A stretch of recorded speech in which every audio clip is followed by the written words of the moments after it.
estamos começando o nosso programa Encontro Fraterno, que é o Espiritismo na sua TV. Você hoje vai conhecer um amigo muito especial, que veio de Matão, interior de São Paulo, para um ciclo de palestras em Goiânia e que nos deu a honra da sua presença aqui para um bate-papo. Trata-se de Orson Peter Carrara, palestrante, escritor, e eu tenho certeza que você vai gostar muito de acompanhar a nossa conversa. Você acompanha ainda Calcide Sarroris com o quadro O Evangelho Responde, a dica de leitura com Virginia Wilson e o Momento Cultural. O nosso programa foi feito para você. Fique conosco.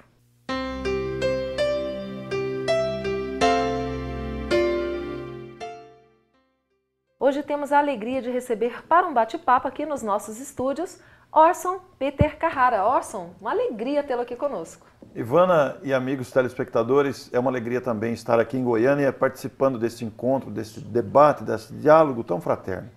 E o Orson que veio para um ciclo de palestras, e uma das palestras que o Orson proferiu na Irradiação Espírita Cristã é com o tema Por que Adoecemos?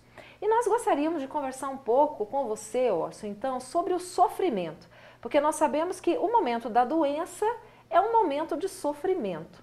Mas quando nós vamos buscar no dicionário o que seria o sofrimento, nós vamos encontrar que é qualquer tipo de situação aversiva, desagradável, não é, que possa acontecer na nossa vida.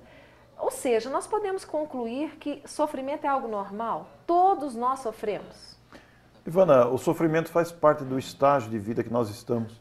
O sofrimento é uma forma da vida chamar a nossa atenção para a necessidade de sairmos daquele casulo da acomodação. Então o sofrimento é uma ferramenta utilizada, assim como a enfermidade, para que possamos despertar dessa sonolência. Porque se não houvesse sofrimento, que pode significar também um incômodo, algo que nos incomoda, se não houvessem as dificuldades, inclusive as enfermidades, porque nem todo sofrimento é através da enfermidade, né, Ivana? Sim. Existem outros sofrimentos, mas naturalmente que o sofrimento de forma geral, sejam as aflições, as preocupações, as enfermidades, as dificuldades todas do nosso estágio, na verdade são degraus de aprimoramento. São através das dificuldades, das aflições, que muitas vezes nós consideramos sofrimentos, que nós aprendemos a escalar a evolução. Então, é um estágio necessário. Agora, não necessariamente o sofrimento significa exatamente sofrimento, porque às vezes uma dor, uma dificuldade, significa um estímulo para a pessoa. Em outras situações, o sofrimento pode até ser um recurso terapêutico, para que a gente, voltando à questão do despertar a consciência, acenda a consciência para as verdades do processo de evolução e aprimoramento individual. Então, o sofrimento ele é um recurso da vida para fazer a gente avançar. Orson, nós observamos também que muitas vezes alguns de nós olhamos para os outros que são mais abastados financeiramente, principalmente, imaginando que aquela pessoa tem uma vida maravilhosa, né? Não lhe falta nada. E às vezes a pessoa sofre pela falta do bem material. Por exemplo, não conseguiu trocar de carro, não conseguiu viajar de férias com a família, não é? E imagina que a vida do outro é que é boa. Será que nós podemos ligar e relacionar o sentimento muitas vezes a essas futilidades que nós às vezes nos apegamos tanto? Sim, muita gente sofre por essas questões que você citou. Muitas criaturas se deprimem, muitas criaturas se abatem porque não conseguem ter algo. Como você disse, uma viagem, um bem material, a troca do carro, uma roupa nova, algo, uma casa. Mas o importante não é ter, o importante é ser. O que traz a felicidade interior, na verdade, é a consciência tranquila, a paz de coração. Aliás, a paz de coração, Ivana, é a maior felicidade que o ser humano pode desfrutar na existência humana. Porque a gente fazer comparações com o que temos e o outro tem é uma ilusão, porque as vidas são diferentes em função de vários fatores. Então, desgastar-se, sofrer por não ter algo, é uma ilusão. Se nós vemos que a nossa vida tem uma finalidade educativa, procuraremos direcionar os nossos esforços, a nossa visão, o nosso foco de interesse para galgar os degraus da consciência tranquila, ao invés de sofrer pelo ter. É muito mais adquirirmos a consciência do ser, da honestidade, do bem geral que podemos guardar dentro de nós, porque é isso que vai trazer felicidade. Porque a gente vai ver que se a gente fizer comparações com o que o outro tem, com o que o outro faz, a gente corre o risco da inveja, do ciúme. E isso não é bom, porque isso só traz sofrimento. Muitos sofrimentos poderiam ser dispensados se nós renunciássemos à vaidade, à prepotência, ao ciúme, à inveja. Então, não é uma boa para a saúde, para a felicidade, para a ausência de sofrimento, desgastar-se com o ter. É claro que nós devemos lutar para melhorar a nossa qualidade de vida, devemos trabalhar, temos sim que procurar nos cercar de conforto, de algo que nos dê dignidade, é claro que sim. Ninguém está proibido de lutar pelo melhor. Mas que isso não se torne motivo de aflição, que isso não se torne motivo de sofrimento. Porque se está causando sofrimento, alguma coisa não está bem, alguma coisa não está certa. Se causa sofrimento, não é para causar sofrimento. A vida ela tem que seguir uma naturalidade. E se a gente está lutando por uma coisa, essa luta tem que ser boa. Essa luta tem que ser uma luta motivadora e não de sofrimento. Muito bem. Será que a cultura também influencia nisso? Vou te dar um exemplo. Em países muçulmanos, em que o homem pode contrair casamento, matrimônio com mais de uma mulher. Para mulheres nesses países, isso é natural. Aqui no Brasil, isso é motivo de divórcio, não é? Se o homem ou a mulher cometem adultério. Será que também a cultura influencia na forma de nós encararmos as situações? Não tenha dúvida. A cultura tem um peso muito grande, a formação familiar tem um peso muito grande em tudo isso.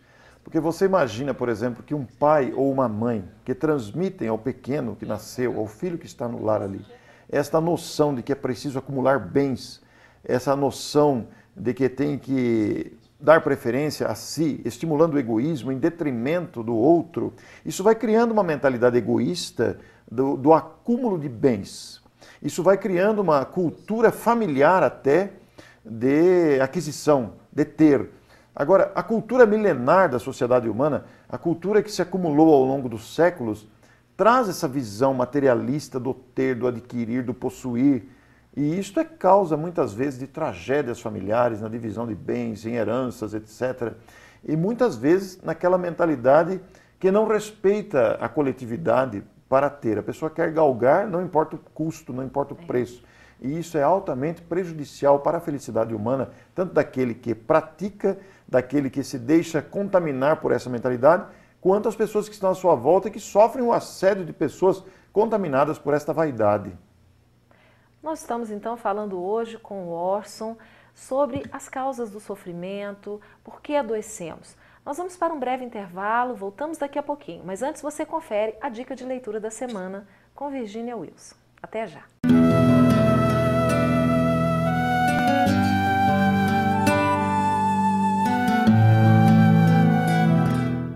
A nossa dica de hoje é o livro Voltei, do irmão Jacó.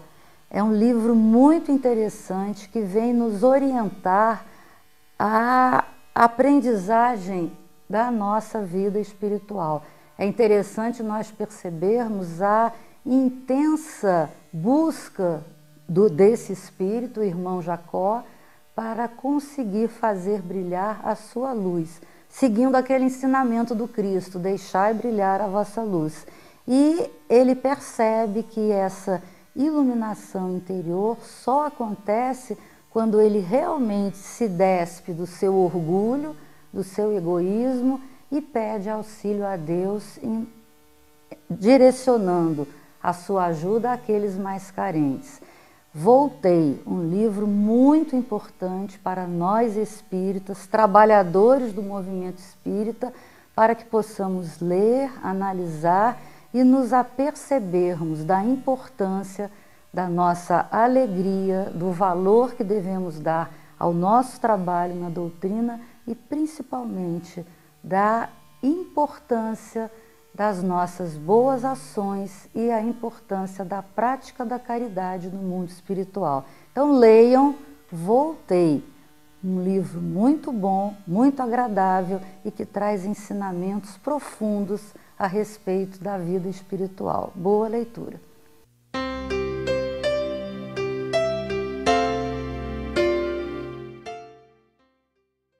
Conheça a Lefé, livraria e editora da Federação Espírita do Estado de Goiás.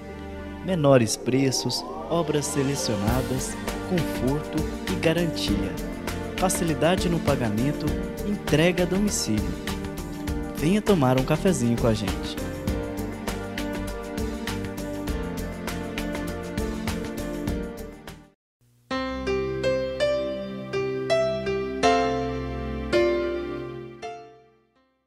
Olá, estamos de volta hoje conversando com Orson Peter Carrara, que está em Goiânia para um ciclo de palestras, falando conosco hoje sobre as causas do sofrimento humano. Orson, Jesus nos alertou que a felicidade não é deste mundo. Então nós temos que encarar isso como sendo realmente parte da nossa realidade. Mas nós podemos entender que uma das maiores dores, um dos maiores sofrimentos que nós temos na vida é quando chega a doença, quando o nosso corpo adoece. Ivana, você se refere a Jesus com muito carinho e a gente deve mesmo fazer isso, porque nós devemos ao Mestre este amparo que todos recebemos diariamente. Você citando Jesus me faz lembrar a brilhante afirmativa dele. No mundo tereis aflições, mas tende bom ânimo, eu venci o mundo, conforme a anotação dos evangelistas. Esta recomendação do Cristo para termos bom ânimo deve nortear os nossos passos, porque é uma recomendação sábia que nos ajuda a vencer os sofrimentos, a superar os momentos de dificuldade. Então, a doença, o sofrimento, elas fazem parte do nosso estágio de evolução. Ela compõe o quadro atual da nossa evolução. Estamos num planeta em dificuldade, estamos num planeta que está de acordo com a nossa condição espiritual, e esta condição espiritual ainda utiliza os mecanismos da dor e do sofrimento para fazer o ser humano ou a criatura avançar no amadurecimento, no progresso. Então, o sofrimento ele surge como uma necessidade de aprimoramento. E a sua pergunta, como é que você fez o finalzinho dela? Na verdade, quando chega a doença do corpo, seria um momento de maior provação para nós aqui? Vai depender muito da maneira como a pessoa encara a doença. Porque existem doentes revoltados e existem doentes resignados, que entendem a finalidade da doença, que entendem a doença às vezes como um degrau terapêutico, que entendem a doença como uma provação, como uma expiação. Então vai depender muito da mentalidade da pessoa que está enfrentando a dificuldade. Mas parece-nos que a maior dor que o ser humano consegue sentir não é tanto a dor física, mas mais a dor moral. Porque a dor física ela pode ser atenuada com os medicamentos, com os tratamentos, com as cirurgias, mesmo nos casos mais extremos em que ocorre até o coma induzido para determinados casos. Mas a dor moral, aquela do remorso, do arrependimento, deve ser a pior das dores, Ivana. Porque imagina você quando caímos conscientemente no prejuízo ou na lesão que causamos ao próximo em virtude dos nossos equívocos, das nossas precipitações. E há que se considerar ainda, Ivana, a dor de uma mãe quando o filho parte pelo fenômeno da desencarnação. E muitas mães já enfrentaram essa situação e a situam como a maior dor que alguém pode sentir. A minha própria mãe já me disse que não deseja ver um filho partir pela desencarnação. Embora sejamos de família espírita, sabemos da imortalidade da alma, mas ela mesma diz isso. Porque parece-nos ser essa a maior dor que o ser humano pode sentir é ver a morte de um filho. Felizmente, com as luzes da doutrina espírita, nós aprendemos que a alma é imortal. Morre o corpo, mas a alma sobrevive à morte do corpo, continua vivendo. E este é um motivo muito grande de alento para erguermos a cabeça e novamente nos recordarmos da frase de Jesus. No mundo tereis aflições. E essas aflições são de grande monta, são de várias origens. Aí surge o desemprego, aí surge a doença, aí surge o conflito de relacionamento em família, aí surge as dificuldades financeiras, aí surgem várias origens, inclusive a morte de um ente querido. Então no mundo tereis aflições. São aflições próprias deste mundo. Até a natureza nos causa aflições, às vezes, com a temperatura muito alta, com a temperatura muito baixa, com as dificuldades todas nessa origem. Mas ele recomenda. Tende bom ânimo. E este bom ânimo deve realmente fazer parte do nosso cotidiano. Absorvemos essa lição, porque ela significa a necessidade de continuar, de erguer a cabeça, de prosseguir caminhando. Mas muitos desses sofrimentos nós podemos entender que são causados por nós mesmos. Por exemplo, as doenças. Ontem o Orson fez uma palestra aqui em Goiânia quando você fala aí da origem das doenças. Quer dizer, se o corpo adoeceu, isso é reflexo da alma que está enferma. Como é que isso funciona? Pois é, muitas doenças poderiam ser evitadas se nós melhorássemos o nosso comportamento, as nossas escolhas morais. Alguém que sente ciúme, alguém que sente inveja, alguém que sente rancor, desejo de vingança, está dilacerando as próprias células defensivas da saúde. Guardar mágoa, já se sabe, é uma das causas dos tumores cancerígenos. Então a pessoa que procura viver com a consciência em paz, a pessoa que procura melhorar o seu padrão de escolhas morais está se defendendo. Aquele que usa o bom ânimo, o bom humor, a alegria de viver, faz um bem danado para as células e protege a sua saúde. Quem tem amigos, protege o sistema circulatório, cardíacos, etc. Então, muitas doenças são originárias das nossas opções morais. Se eu sinto raiva de alguém, se eu sinto tristeza, se eu sinto medo, é normal sentir medo, sentir tristeza, sentir inveja, sentir rancor. É humano, nós não somos máquinas, somos criaturas que sentem, que raciocinam e que podem se sentir lesados em determinado momento. Mas agasalhar a tristeza, ficar triste um dia, 2 dias, vai lá, 3 dias, abre os olhos. Porque essa tristeza, quando nós permitimos que ela nos abrace, conviva conosco, assim também a mágoa, o rancor, a inveja, o ciúme, nós começamos a dilacerar, nós começamos a impactar as nossas defesas orgânicas. E aí nos tornamos expostos aos vírus, bactérias, infecções e contágios. Por outro lado, muito sofrimento poderia ser evitado, por exemplo, se não fôssemos tão rebeldes. Quantas rebeldias não geram desemprego? Quantas palavras que poderiam ser evitadas, poderiam ser caladas e ditas com rancor, com raiva, não geram tragédias, brigas, assassinatos? Quantos sofrimentos não poderiam ser evitados numa fechada de trânsito, por exemplo, se a pessoa se contivesse e não respondesse a uma agressão verbal, a um gesto obsceno diante de uma agressão, de uma violência no trânsito. Mas a gente se sente com orgulho ferido, quer reagir àquela agressão e parte para a briga. Quantos assassinatos já não ocorreram em brigas de trânsito por causa dessa não contenção da agressividade que ainda nos caracteriza a condição humana. Então, Ivana, todas essas situações demonstram que muitos sofrimentos e até muitas doenças poderiam ser evitadas se nós tivéssemos mais disciplina interior. Agora, essa disciplina interior, ela requer o empenho para adquiri-la. Ela exige de cada um de nós os cuidados e a vigilância sobre o que estamos falando, o que estamos pensando, para onde estamos focando nossos objetivos de vida, como estamos usando o nosso tempo, nossos recursos, nossa inteligência. Imagine você, alguém que fica planejando um sequestro, imagine alguém que fica planejando um roubo, ele está se contaminando de vibrações negativas que vão afetar a sua saúde. Bom, nós precisamos ir para um intervalo, mas nós voltamos daqui a pouquinho falando mais sobre o que causam as doenças em nós. Você antes acompanha Calcite Sarroris com o quadro O Evangelho Responde. Até já!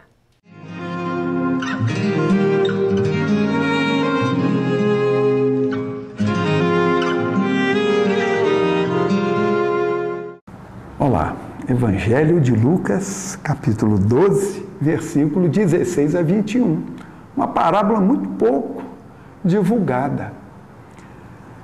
Jesus comenta a respeito de um homem que, tendo colhido muito e estava com os seus celeiros abarrotados, pensou: o que eu vou fazer? Meus celeiros já estão abarrotados. Já sei, vou derrubar esses celeiros, construir outros maiores. E hei de recolher lá todo o meu trigo e todos os meus bens. E aí sim, a minha alma poderá, tendo uma quantidade enorme de bens, poderá repousar, comer, beber e regalar-se. Mas Deus, diz Jesus, neste mesmo momento em que o homem planeja isso, Deus diz: insensato, nesta mesma noite ser-te-á reclamada a alma. Ou seja, ele vai desencarnar. E as coisas que acumulaste, de quem serão? Assim é a vida, muitas das vezes. Fazemos planos materiais, projetamos algo, mas o planejamento da espiritualidade com relação a nós, muitas das vezes, pode ser diferente daquilo que nós planejamos. Esse homem planejava comer, beber, regalar-se. Já está forrado, já está milionário. Como é o sonho de muita gente, ganhar na loteria e comer, beber e regalar-se. Mas e o plano da espiritualidade? E assim acontece muitas das vezes. Frustração, depressão, angústia, porque o plano da espiritualidade foi diferente daquele plano que nós traçamos como homens, como pessoas, esquecidos de que somos espíritos. Se isso aconteceu contigo um dia, veja quais são os planos que a espiritualidade tem para você.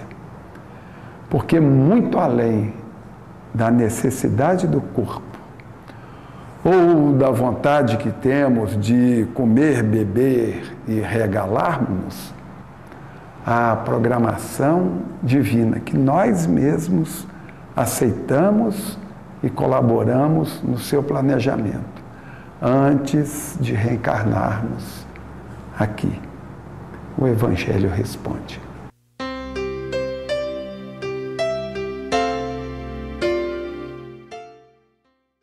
Você gostaria de ajudar a expandir o Espiritismo na TV?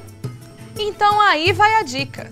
Com apenas R$30 por mês, você se torna sócio do Clube Amigos do Espiritismo e ajuda a levar a mensagem espírita a muito mais corações. Além de contribuir com este grande desafio, você ainda ganha brindes exclusivos. Uma revista que vira pôster e 2 DVDs todo mês na sua casa, com documentários, animações e videoaulas.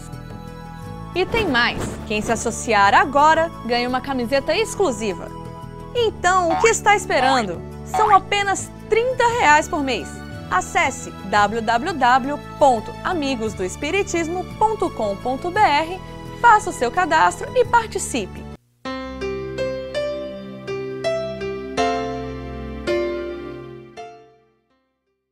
Estamos de volta hoje falando sobre as origens do sofrimento, das doenças nas nossas vidas, com Orson Peter Carrara, nosso amigo que veio de Matão, interior de São Paulo, para um ciclo de palestras em Goiânia. Orson, você é autor de diversos livros e entre eles, um deles tem o título Por que Adoecemos? O que o motivou a escrever esse livro? Esse livro surgiu em função de alguns debates, de algumas análises que temos com um grande amigo, Américo Sucena, que é responsável pelo projeto Imagem. E esse projeto Imagem visa fazer imagens, preparar imagens em slides para facilitar o trabalho dos expositores. E a gente conversa muito, a gente é muito amigo, e diante de 2 livros americanos publicados nos Estados Unidos, falando sobre o porquê as pessoas ficam doentes e a doença como caminho, não são livros espíritas, são livros de psicologia, é que nos motivou a fazer essa palestra. Na verdade, o amigo Américo selecionou a sequência de imagens, montou a palestra e nós 2 fazemos a palestra em diferentes locais, às vezes nunca juntos, sempre ele tem o estilo dele, ele adapta as imagens e eu tenho o meu estilo, algumas imagens trocadas dependendo de quem faz a palestra, mas nós 2 fazemos. E daí surgiu esta palestra também em função do livro da Louise Hay, Você Pode Curar a Sua Vida. O mais interessante, Ivana, é que depois de anos fazendo essa palestra, que ela já deve ter seus 4 anos aproximadamente, eu me deparei com uma mensagem de Emmanuel, chamada Tensão Emocional. Essa mensagem está no livro Companheiro, editada pelo ID, na década de 70, recebida por Chico Xavier. E quando me dei conta desta mensagem, percebi que ela ligava-se diretamente à palestra que eu estava abordando, Por que Adoecemos. E aí comecei a fazer a palestra também, Tensão Emocional, porque as duas se ligam, se conectam, e a causa é uma só. São as nossas aflições interiores nos pensamentos e nos sentimentos.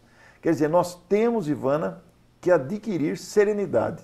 É uma luta que todos nós, seres humanos, precisamos buscar. Adquirir serenidade, confiança em Deus, paciência, tolerância com as situações. Porque é exatamente a nossa intolerância, a nossa impaciência, a nossa falta de confiança na vida e de serenidade que é a causa principal das tensões que, por sua vez, geram doenças. Então, na verdade, foram palestras que depois se transformaram em livros. Tudo começou, né, com as palestras. Nos dois casos. Nos dois casos. No caso do Tensão Emocional, por exemplo, que agora também tem um audiolivro, no caso do Tensão Emocional, eu comecei a fazer palestra utilizando-me da mensagem de Emmanuel, que é uma mensagem curta, tensão emocional. Inclusive, ele dá a receita, podemos até dar aqui no programa depois, de como superar as tensões. No final da mensagem, ele diz isso. E aí comecei a fazer palestras com a mensaginha na mão. E alguns companheiros pelo Brasil afora sugeriram, por que você não faz um livro? E fizemos um livro, Tensão Emocional. Cada parágrafo da mensagem de Emmanuel virou um capítulo. No final do livro, colocamos a mensagem na íntegra, que o telespectador, inclusive, poderá encontrar com facilidade na internet. É só digitar lá no mecanismo, no site de busca, Tensão Emocional, Emmanuel Chico Xavier, que a mensagem está disponível. Bom, Orson, o nosso tempo, ele, infelizmente, se esgota. Nós gostaríamos de ficar aqui muito mais conversando com você. Mas para aqueles amigos que nos assistem, qual seria, então, realmente o caminho para evitarmos o sofrimento, as doenças e vivermos em paz? O grande caminho para a conquista da felicidade, da serenidade, está dada por Emmanuel, exatamente na mensagem Tensão Emocional. Ele diz lá no último parágrafo da sua mensagem, trabalhar e servir. Trabalhar, ocupar a mente, não é só o trabalho remunerado, mas o trabalho em benefício de si mesmo, do próprio crescimento pessoal e o trabalho em favor do próximo. E servir, quer dizer, usar da abnegação, usar da dedicação ao próximo, porque quando estivermos envolvidos com o trabalho, material ou não, intelectual ou físico, remunerado ou não, mas quando estivermos envolvidos com o trabalho e também com a preocupação de atenuarmos as aflições, os sofrimentos alheios, nós estamos falando de sofrimento porque sofremos, se voltarmos os nossos olhos ao sofrimento que está à nossa volta, estaremos construindo a nossa própria felicidade, a nossa própria saúde. Que bom. Orson, muito obrigada pela sua vinda aqui. Muito bom tê-lo conosco. Obrigado, Ivana. Meu abraço aos telespectadores e grato pela oportunidade. Nós agradecemos muito a você que nos acompanha sempre. Nós vamos agora acompanhar o Momento Cultural e aí o encerramento do nosso programa. Fiquem com Deus e até semana que vem.